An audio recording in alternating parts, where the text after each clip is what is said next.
Okay, this is the 5.3a homework. Number 1, they want you to find the real or imaginary solutions by factoring.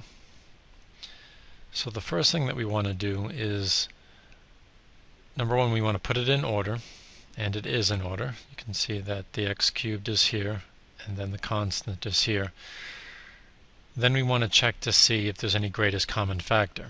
And there isn't. There's no number that goes into 125 and 27 evenly. Next, we want to see if it's a special pattern. And it is, because this over here is a perfect cube, and 27 is a perfect cube. So what we want to do is we want to use the difference of cubes, since this is a minus. So it's going to be a minus b times a squared plus ab plus b squared. So we're going to use this.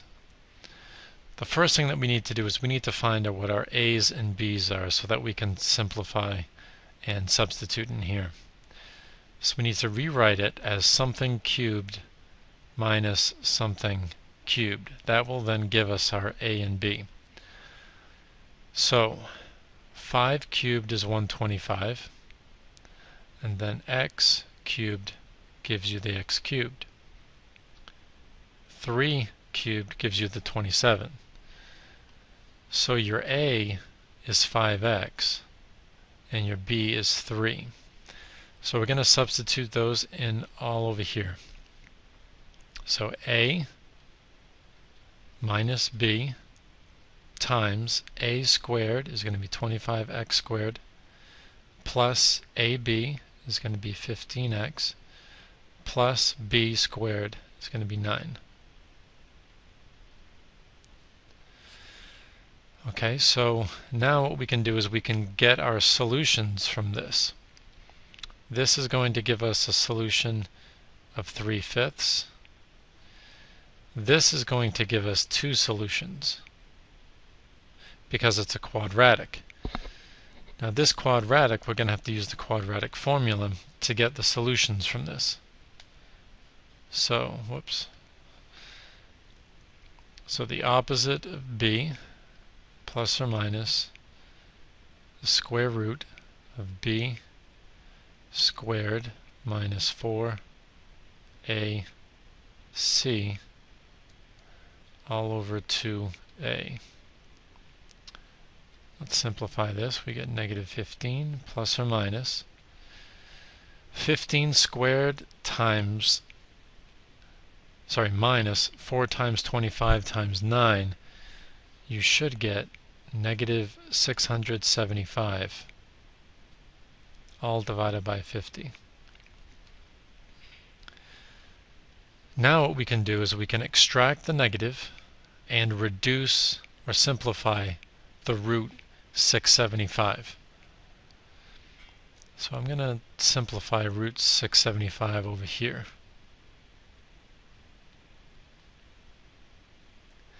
Root 675 is 25 times 27. This would give me a 5.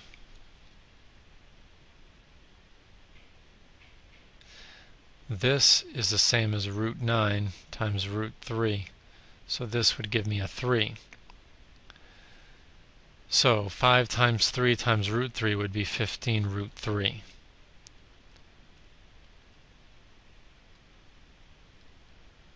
And don't forget the I that we have there.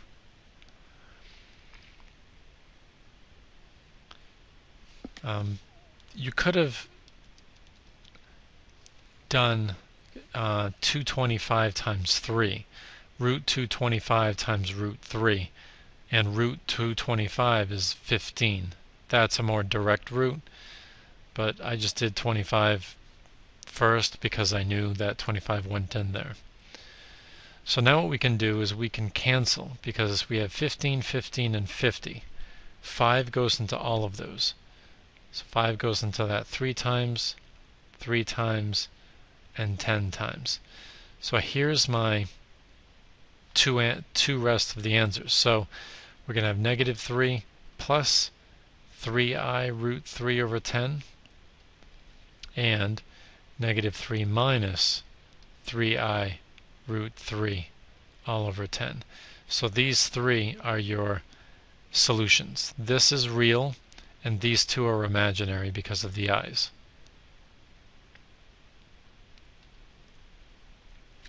Number two, we want to factor this. Now this has four terms, so what we're going to do is we're going to group. So let's group the first two together, and then the second two together, and then factor out the GCF. Whoops, this is supposed to be 3 here. Alright, so I'm going to factor out x squared here, and I'm going to get x plus 2. I'm going to factor out 5 here to get x plus 2. And this is exactly what we want. We want the x plus 2 on both of them. So now let's factor out the x plus 2.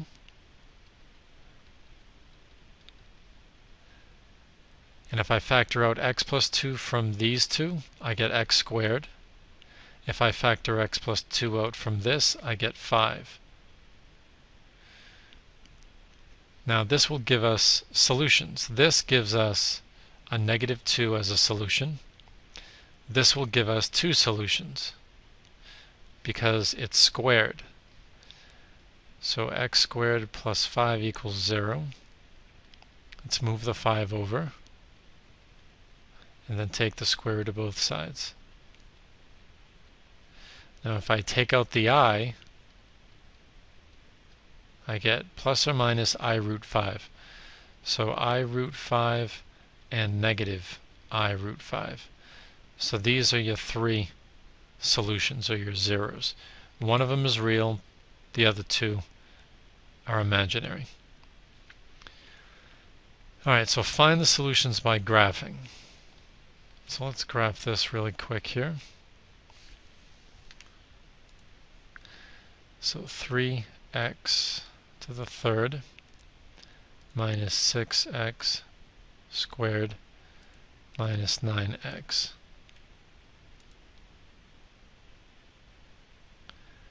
We're going to see that we've got 3 zeros here, here, and here. So what I'm going to do is I'm going to do second table just to see if we've got some points.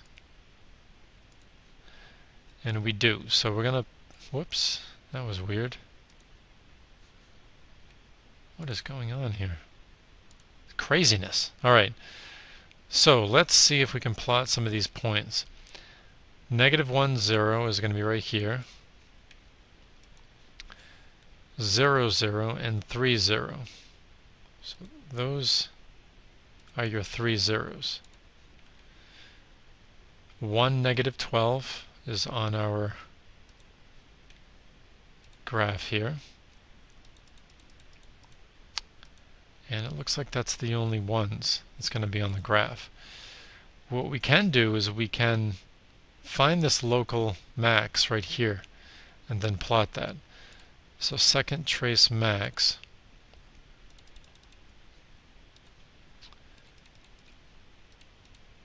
and then we have the max is at negative 0.5 comma 2.6. So right around here. So what we're going to do is we're going to graph what we know. So it's going to sort of come right up here, come down, and then come right back up again. And we don't know what's going to happen after that. We don't know that, and we don't know what happens down here. So where it extends beyond the 12 by 12 grid here, just make them italics. We know that, not italics, but dotted lines. We know that it's going to go down, then eventually come back up. So, but we're not going to go all the way down to, like negative 100 or anything like that. That's crazy. So this gives us the three solutions: negative 1, 0, and 3. Those are your three real solutions. This one, find the real or imaginary solutions by factoring. So what we're going to do is we're going to move this 16 over. So we have x to the fourth minus 8x squared plus 16 equals 0. And we're going to ask ourselves those questions that we've been doing all along. Is it in order? Yes, they are in order. Is there a greatest common factor? No. Is it special? Well, this is a perfect square. It's x squared squared. This is a perfect square, 4 squared. If I multiply these two together and double it, I get this. So it's actually a perfect square trinomial. Perfect square trinomials. You drop that in, you use this sign, and then you drop that in. So it's x squared minus 4 squared. So we need to find the zeros here. What would make this 0? So let's set it equal to 0. Move the 4 over and take the square root of both sides. So x is positive or negative 2. Now that binomial is squared. That means you're going to have these twice. So not only are you going to have positive and negative 2 once, you're going to have positive and negative 2 again. So you're going to have positive 2 and negative 2 as double roots. So the multiplicity is going to be 2 for both of these. That means that when it hits the 2, it's going to bounce off the x-axis. When it hits negative 2, it's also going to bounce off the x-axis.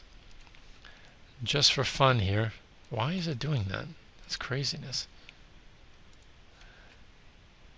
Just for fun here, let's graph this and see that it will bounce off. So minus 8x squared plus 16. And you see here, at negative 2 it bounces off, goes back up, then back down, and then at positive 2 it bounces off. The reason why is because the multiplicity is 2. They're double roots. These roots, the positive and negative 2, happens twice. Alright, so find the solutions by graphing. So let's plug this in. X to the fourth minus 4x to the third minus x squared plus 16x, and then we're going to move the 12 over, so minus 12.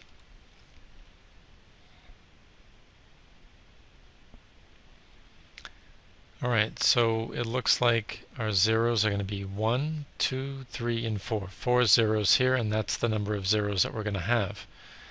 So let's look at the table and see, and let's sort of nudge this over so it doesn't go to the desktop. Alright, we see negative 2, 0 is a 0. 0, negative 12 is a point. 1, 2, 3 are all zeros. 1, 2, 3, all zeros. So let's take a look at the graph again. So it's going to come down, extend beyond the graph, go through the 12, go through the 1, come up here. Let's find out where that maximum is. So let's do second trace 4. So anywhere to the left of it, anywhere to the right, guess. So around 1.5 comma 1.3. So right around here is where it's going to max. And then it's going to come down here. Let's find out where it bottoms out. Second trace 3 for the minimum. So there's to the left, to the right, guess. So 2.6 comma negative 1.8. So around 2.6 negative 1.8. So like right around here. Then as it comes down, and then it goes back up, and then right through the graph. So let's try to draw this. Wait a minute, let me just make sure. Okay, so it comes from up here. I'm going to go down. We don't know how far down, but it's going to eventually come back up through this point, come up for the local max, down to the local min, and then back up. We don't know what happens up here or up here. So that's what your graph kind of looks like. So the solutions are going to be -2, 1, 2, and 3. So those are your roots. Alright, again we're going to graph this.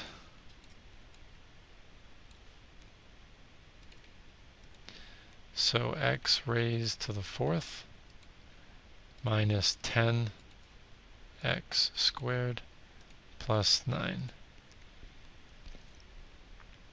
Alright, so we go down, then up, then down, then up. So let's see if we can get some points. So second table. Alright, so -3, 0 is a point that we can plot. So -3, 0, -1, 0, -3, 0, -1, 0, 0, 9 was another point. 1, 0, 1, 0, and 3, 0. And there was 2, -15, so that goes like all the way down here. Let's just take a look at the graph again. So it's going to come down through here, go beyond the graph, come back up, hit there, go back down, all the way down to the graph again, off the graph, then right back up. So let's see if we can do this. So it goes down, it's going to extend beyond the graph, come back up, go all the way up to there, all the way down, and then all the way back up.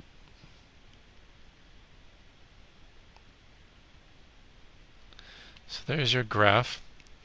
Now the zeros we found were -3, -1, 1, and 3.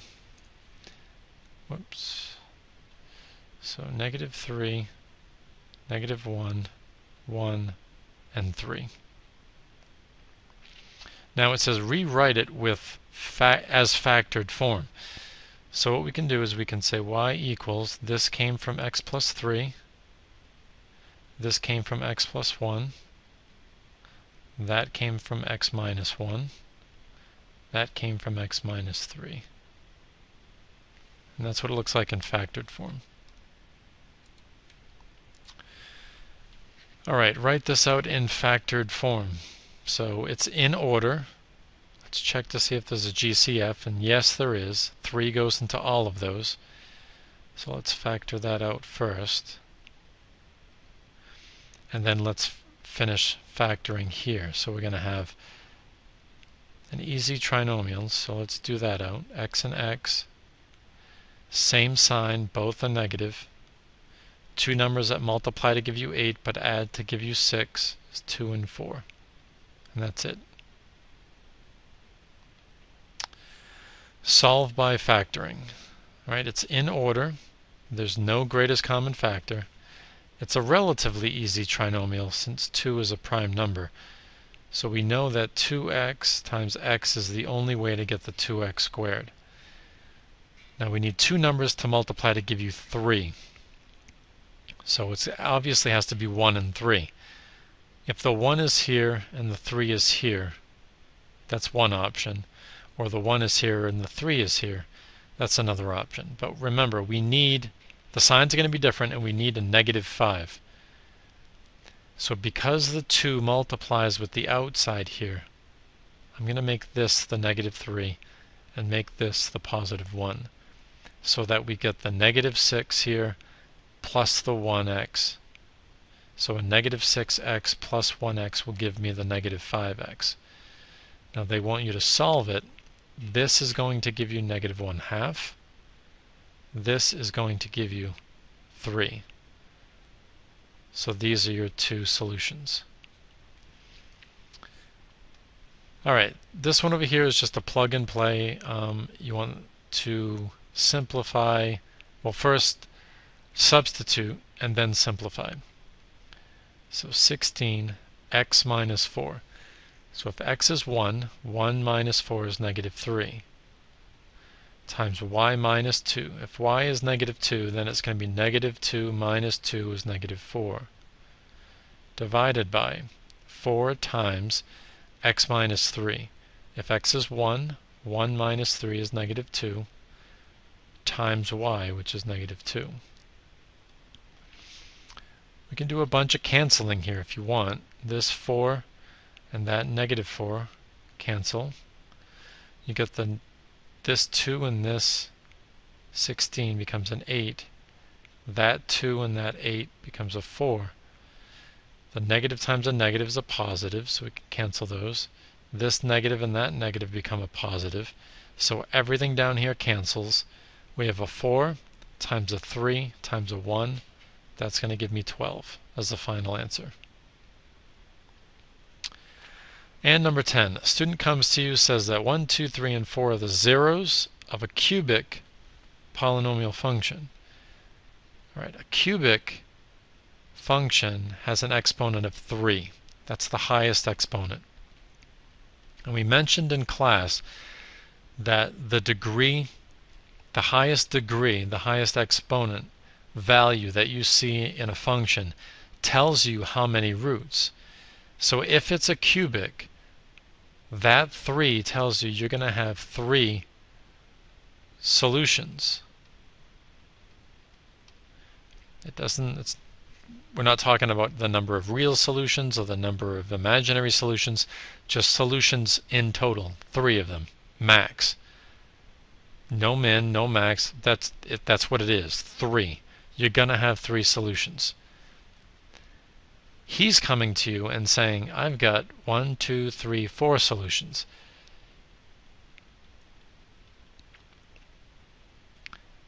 He's wrong because he's supposed to have 3 solutions, not 4 solutions. He must have made an error. He somehow got an extra solution. A cubic function has 3 solutions. A quadratic has 2 solutions. A quartic function, which is x to the 4th, has 4 solutions. 4 solutions would be for a quartic function, not a cubic.